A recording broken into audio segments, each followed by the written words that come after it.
Nesse vídeo a gente vai conversar sobre uma amizade inabalável, que é a do Lula com o Jacques Wagner.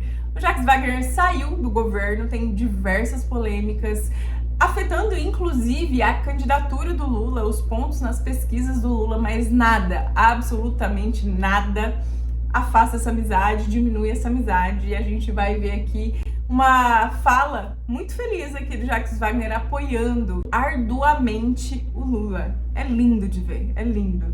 Tem também as primeiras sanções depois que os Estados Unidos declarou que o PCC são terroristas, né? Então teve aí as primeiras sanções com pessoas e empresas, mas de uma forma um tanto quanto controversa, veio o diretor-geral da Polícia Federal aqui do Brasil defender esses criminosos, que inclusive são investigados aqui no Brasil também por relação com o PCC. Mas ele veio a público. Parecia que ele era advogado das pessoas aí que estão sendo investigadas? Parecia, mas não. Ele trabalha na Polícia Federal. Pois é. Nesse vídeo a gente também vai conversar sobre a Malu Gaspar, que estava sendo investigada pelo Vorcaro. Assuntos um tanto quanto diferentes, mas tudo ali engloba. Tudo é política. Nem tudo é político, mas tudo é política. Nesse vídeo a gente também vai conversar sobre a Malu Gaspar, que estava sendo investigada pelo Vorcaro. Tem uns gastos aí do nosso presidente de 9 dedos, que bateu 1,5 do PIB, tem informações bastante relevantes. Então se você gosta desse tipo de conteúdo, já deixa o seu like, deixa um comentário aqui, porque ajuda demais o YouTube a notificar outras pessoas que têm interesse em entender um pouco mais sobre economia, política, geopolítica, de uma forma aí descomplicada. E o Jacques Wagner, em defesa do Lula, disse que segue defendendo o seu nome, o seu projeto. O nome dele tá ali, até aqui, ó, envolvido em corrupção, mas ele tá aqui defendendo o Lula, com tudo que ele pode. Vamos ver esse vídeo aqui. Gente, meu abraço carinhoso, tamo firme aqui defendendo o seu nome, o seu projeto, e vamos pra cima, porque esse ano é ano de festa da democracia. Um abraço! E dando continuidade... Inclusive, até a Globo News comentou sobre o Jacques Wagner e essa relação com o Lula que é inabalável. É inabalável. A Globo News aqui falando disso. O Lula está dando benefício da dúvida para o Jacques Wagner. Se o Lula está dando benefício da dúvida para o Jacques Wagner, ele tem que dar para o Flávio Bolsonaro. Então, essa que vai ser cobrada... se ele acusar o Flávio... Sim. Oi? Sim. Se ele cobrar do Flávio uma explicação pelo fato do Flávio ter tomado dinheiro do Vorcaro, ele vai também ter que ser cobrado porque ele passou o pano para o Jacques Wagner, porque eles podem ter o benefício da dúvida. Eu não tenho dúvida, eles tomaram grana do Vorcaro, porque nem o Flávio apresentou o seu contrato para o filme, nem o Jacques Wagner deu provas de que iria recomprar um apartamento que estava na planta. Tudo voando, tanto o filme está voando, como o apartamento do Jacques Wagner está voando. Diante dessa falta de solidez, é que eu repito, os dois tomaram grana do baú da felicidade da República, que é o Vorcaro. As duas situações são bem ruins, né? O Flávio Bolsonaro envolvido em dinheiro, em ter pegado o dinheiro do Vorcaro, é bem ruim. Aquele áudio é muito ruim. Só que são situações diferentes, né? Primeiro, que quem está envolvido em corrupção é o governo, porque a oposição, ela não tem poder de barganha, ela não tem poder nas mãos. Quem está envolvido em grandes corrupções sempre tem que ser o governo que está ativo, não tem jeito. Na minha humilde opinião, não sei se é assim, não sei o que você pensa, já comentei pra mim. Eu acredito que o Vorcaro quis colocar dinheiro nesse filme da Dark Horse, que ele tava ali meio que atirando para todos os lados, né? Ele tava rasgando dinheiro, tomando champanhe, banho com champanhe de não sei quantos milhares de dólares. E ele falou, vou colocar um dinheiro aqui, vai que, né? Vai que o Bolsonaro ganha, ou alguém de direita, vai que eu consigo manter meu banco aí ativo até 2026. Eu vou aqui dar a minha contribuição, quem sabe lá na frente a gente não consegue negociar. E aí, o filme do Bolsonaro precisaria de grana. Quando o Vorcaro entrou, o Banco Master não estava tão sujo assim. Eu acredito que muito já se falava sobre indícios que coisas erradas estavam acontecendo ali dentro do Banco Master, mas só sabia mesmo quem estava lá dentro, englobado ali, porque nós de fora, eu acho que até quem tá aí dentro da política mesmo, tinha indícios que tinha coisas erradas. E assim, aqui não é passando pano pro Flávio Bolsonaro não, porque ficou muito feio, ficou bastante feio pra ele. Só que quando a gente vai comparar que o Jacques Wagner é um apartamento e um financiamento de um filme que ele poderia ter entrado, né, segundo o Flávio, ele entrou ali para receber depois os royalties desse filme, ele entrou como investidor do filme, e digamos que o Flávio ele tem ali ainda um argumento, né? Se não vir mais nada em relação a isso, provavelmente essa treta com o Master vai acabar aí. Já o Jacques Wagner tá na cara que foi corrupção com esse apartamento, até porque ele tá ali dentro do governo, muito próximo do Lula. É muito provável, no meu ponto de vista, que ele fez isso para chegar mais perto do Lula, né? Claramente, o Lula e o Jacques Wagner estão ali, ó, muito pertinho, são muito amigos, e uma amizade inabalável, assim, inabalável, que nada, absolutamente nada abala. E aí hoje, dia 2 de julho, teve um desfile cívico lá em Salvador e o Jacques Wagner foi vaiado, tinham placas escrito Jacques Master. E a situação da Bahia como um todo é bastante complicado. Atualmente, tem mais pessoas que recebem o Bolsa Família do que pessoas com a carteira assinada. Quer dizer que essas pessoas ou estão fora do mercado de trabalho ou estão no mercado de trabalho informal. A taxa de analfabetismo lá é a mais alta do país. O crime organizado tomou conta daquele estado. É um estado que vem sofrendo muito. Então, vai lá o Jacques Wagner, com tudo isso que está acontecendo, com toda essa repercussão na mídia, que só não foi mais alta por causa dos chiliques da Michelle, com certeza ele ia ser vaiado. A população tá sofrendo com o PT ativo lá na Bahia. E essa notícia aqui é bizarra. É bizarra a gente entender como que a corrupção acontece nas suas entrelinhas. O Vorcaro monitorou a vida de Malu Gaspar, mostram conversas obtidas pelo site. E aí são diversos prints que rolaram aqui, mas tem umas partes que são mais importantes. Basicamente, eles estão ali conversando sobre, primeiro, eles tentaram comprar ela, aí numa parte das conversas eles falam assim, ela não gosta de dinheiro, ela é uma jornalista esquerdista que vive uma vidinha medíocre. Quer dizer que a primeira tentativa deles de conseguir calar a Malu Gaspar, que estava falando muito sobre o Banco Master e estava incomodando o Vorcaro, era dar ali alguns milhões para ela, mas aí ele achou que ela não ia se render ao dinheiro. E aí eles tentaram cavar a vida da mulher como um todo. Cavar tudo. Eles descobriram que ela não tinha multa de trânsito, o salário dela parece que é 24 mil. Aí falaram até dos filhos dela, que os filhos dela são pequenos, quer dizer, eles foram buscar ali pra ver se não tinha alguma coisa de um filho, alguma treta, pra ter alguma chantagem, alguma carta na manga. A coisa é feia, você acha que a coisa é bonita? Vai lá fazer reportagem de gente grande, gente perigosa, supostamente.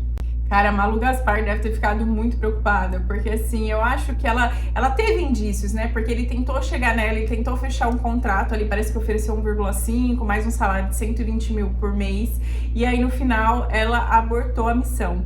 E agora ela teve esses prints aqui vazados, não sei se ela teve acesso antes, mas assim, é assustador você pensar que uma pessoa como o Vorcaro, que tinha ali uma pessoa que tirava a vida de outras, contratada ali, ó, ele servia pra isso, quer dizer, quando ele não conseguia comprar ou coagir ou ameaçar, ele ia lá e usava aquela pessoa ali para mandar essa pessoa de arrasta para cima. Então é extremamente perigoso. Falando nisso, saiu aqui, né, que a mulher do Moraes enviou um contrato de 131,2 milhões para o Vorcaro, segundo o jornal. Isso aqui vazou na última madrugada. E assim, a gente já tinha acesso a essas informações, que tinha esse contrato aqui com o escritório de advocacia da mulher do Moraes, e agora veio aqui os prints, que veio para escancarar isso aqui realmente. Tem alguns pontos que chamam a atenção de tudo que a gente já sabia, para não falar demais do mesmo, né, do quão estranho é isso aqui, esse contrato tão alto. Veio coisas mais estranhas aqui, pelo menos no meu ponto de vista, porque assim, é um grande escritório de advocacia. E aí vazou esse print aqui: bom dia, segue a minuta do contrato, abraço. E aí 5 dias depois, né, o Vorcaro teria respondido: oi, tudo bem? Como podemos proceder com a assinatura? Prefere eletronicamente ou eu mando as vias físicas assinadas? Tem uns pontos estranhos, tipo, será que ele ia demorar 5 dias para responder a mulher do Alexandre de Moraes? Pode ser, né? Às vezes a pessoa tá ali resolvendo muitas coisas, esquece, volta. Beleza, ok. Só que uma coisa que é bastante estranha é um grande escritório de advocacia tá falando diretamente com o Vorcaro ali, né? Ela, que seria a advogada, dona desse escritório. Normalmente, quando o contrato é tão alto assim, quem fala é o jurídico com o jurídico, né? Esses trâmites, assim, mais chatos de contrato. Vamos ler contrato, ver se o contrato tá tudo certo, ponto a ponto, deu certo? Beleza. Aí pode ser que os dois ali se falassem posteriormente sobre algum ponto, né? Mas normalmente essa coisa chata de contrato, dinheiro, pagamento, que dia que vai pagar, é jurídico com jurídico ou secretário com secretário, no mínimo, né? Mas aqui, isso aqui deixa claro que eles não queriam que ninguém mais soubesse que a transação fosse feita ali entre os dois, para que isso aqui justamente não vazasse. E isso aqui vazou de um vazamento, porque o que aconteceu? Porque o que aconteceu? Vazou primeiro que a Viviane de Moraes tinha esse contrato com o Vorcaro. Ok, até aí tudo bem. O Alexandre de Moraes ficou muito o quê? Do bravo. E aí abriu um processo para investigar o vazamento dessas informações. E agora esse processo vazou. E foi daí que saiu esses prints, entendeu? Do vazamento, do vazamento, do vazamento. Então o Alexandre de Moraes quis abrir um processo para investigar o vazamento e esse processo vazou. Olha aí que maravilha. Ele deve estar muito feliz hoje. E nós estamos muito tristes com isso. Cadê os rojão? Uma coisa que eu tava explicando pra vocês, é óbvio que isso aqui tá sendo investigado pela Polícia Federal, deve ter mais conversa, acho que muito provavelmente tem, né, só vazou esse print aqui, mas como acontece a corrupção na alta elite, em pessoas que realmente têm muito poder de influência, muito dinheiro. Não é uma coisa clara, como, por exemplo, quando você vai passar em algum lugar, eu vejo às vezes isso em filme, né, nunca aconteceu comigo, de o policial ser um policial corrupto ali, e às vezes você pedir um dinheiro, ele pediu um dinheiro, né, pra um cafezinho. Tem um jeitinho de pedir, que eu não sei como que é, eu já vi em filme, mas eles pedem o dinheiro ali pra conseguir te deixar passar, de alguma coisa assim. E aqui não, quando a gente fala assim de formas da alta elite, de pessoas que têm muito dinheiro, muito poder, fica no subentendido, não é nada muito claro, é assim, eu vou contratar, supostamente, né, pode ser que seja essa questão, o escritório de advocacia e pagar vários e vários e vários milhões, né, 3,6 por mês, 131 milhões o contrato, pra ficar mais próximo ali, para fazer uma amizade, né? Eu vou chegar perto do Jacques Wagner para chegar perto do Lula, entende? Então as coisas delas vão ficando meio que subentendidas, nada é muito claro. E aí quem tem que provar se isso é realmente corrupção, né? Quer dizer, você dá uma coisa para uma pessoa para ela te entregar a outra. Para ser corrupção precisa ter essa troca, aí tem que ser a Polícia Federal que vai ter que chegar a esse consenso se é um caso de corrupção aí dentro do STF ou não. Mas assim, isso aqui deixa a gente um pouco assustado, porque a gente consegue ver como eles trabalham por trás, né? Como o Vorcaro agiu com a Malu Borges, como foi aqui com a mulher do Alexandre de Moraes, é assustador. E aí a CNN trouxe essa notícia que, assim, deixa nós muito preocupados. É esse rombo que o Lula tá fazendo com os gastos públicos. Saiu recentemente que ele colocou ali 510 milhões em propaganda, sendo que as propagandas eleitorais, elas só podem ir até agora, até julho. Então provavelmente ele vai com os dois pés na porta em propaganda eleitoral para tentar levar essas campanhas. Os gastos, o teto de gasto do governo tá batendo a pandemia. E a gente não pode esquecer que na pandemia tinha muitas e muitas pessoas recebendo auxílio emergencial, tinha auxílio às empresas, tinha muito gasto na pandemia e simplesmente o governo Lula ele bateu esse teto de gasto. E recentemente saiu essa notícia aqui que medidas que foram tomadas da metade do ano passado para cá têm impacto de mais de 1,5% do PIB do Brasil. E se você não entende o que é PIB, eu vou te explicar aqui de uma forma muito, muito simples. PIB é basicamente tudo que o país produz. O governo do Lula, nos últimos anos, ele gastou, agora, do último ano para cá, o PIB mais 1,5%, sendo que a gente não pode esquecer que saiu, que recentemente, nos primeiros 6 meses do ano, a gente teve uma arrecadação recorde de 2 trilhões de reais. Embora o governo esteja arrecadando mais com imposto, ele está gastando ainda muito acima, e é assim, assustador, porque se o governo continuar na esquerda, eu sinceramente eu não consigo mensurar o estrago que vai ser feito aqui no Brasil. as consequências que isso vai ter para nós de mais 4 anos de um governo de esquerda. E se assumir a direita também vai pegar uma bela bomba na mão. E aí por quê que o Lula tá gastando tanto, tirando, né, as viagens, o cartão corporativo, o gasto com propagandas, ele tá gastando tanto, ele tá injetando tanto dinheiro, principalmente do ano passado para cá, porque isso estimula a economia no curto prazo. Então, o governo vai lá e tá colocando dinheiro lá para ajudar as pessoas a limparem o seu nome, vai lá e coloca mais dinheiro em benefícios de programas públicos, mais dinheiro nas prefeituras, injeta dinheiro na economia. Só que quando esse investimento que o governo faz, injeta na economia, não volta em produtividade, é só gasto mesmo, ele volta em torno de inflação. Inflação, conta para você pagar no futuro. Então o Lula, ele vem trazendo esse impulso fiscal, ele vem injetando dinheiro justamente para conseguir se reeleger. Basicamente, eu acho que na minha cabeça, né? Na minha cabeça ele pensa assim, vou colocar dinheiro aqui, deixa as pessoas acharem que tá tudo bem, que tá tudo ok. O ano que vem, a bomba pode estourar na minha mão, ou daqui 2 anos, se eu ganhar, eu vejo o que eu faço. Até porque, vamos ser sinceros, né? Se o Lula ganhar essas eleições, tomara que não ganhe, vou até bater na madeira aqui, depois ele não vai ter nem sanidade mental, nem idade para assumir outro governo. Ele tem hoje 80 anos, então imagina só, se ele assumir outro governo, ele fica até 84. Até ele poder assumir de novo 88, ele não tem nem idade mais para ser presidente da República. Então, realmente, é um assim, ou vai ou racha, por isso que ele tá injetando tanto dinheiro assim na economia. A última notícia do dia, mas não menos importante, ontem eu trouxe a notícia que veio as primeiras sanções dos Estados Unidos. A gente já esperava que essas sanções elas seriam muito mais econômicas. A ideia dos Estados Unidos é enforcar o crime organizado, né? O que é? Você pegar o dinheiro, é você amarrar essas pessoas para que elas dificultem nessas transações financeiras. Muita gente se posicionou, principalmente de esquerda, que é contra, definiu o PCC como terroristas, falou de perder a soberania do Brasil, mas não, eu acredito que a intenção dos Estados Unidos é basicamente essa, é realmente fazer essa sanção econômica para conseguir dificultar, minimizar o alcance desses terroristas. Basicamente é isso. E aí a gente veio aí, essas primeiras sanções foram de 2 pessoas e 2 empresas, se eu não me engano, salvo engano. Aí, beleza, até isso eu falei sobre isso ontem, e aí a gente...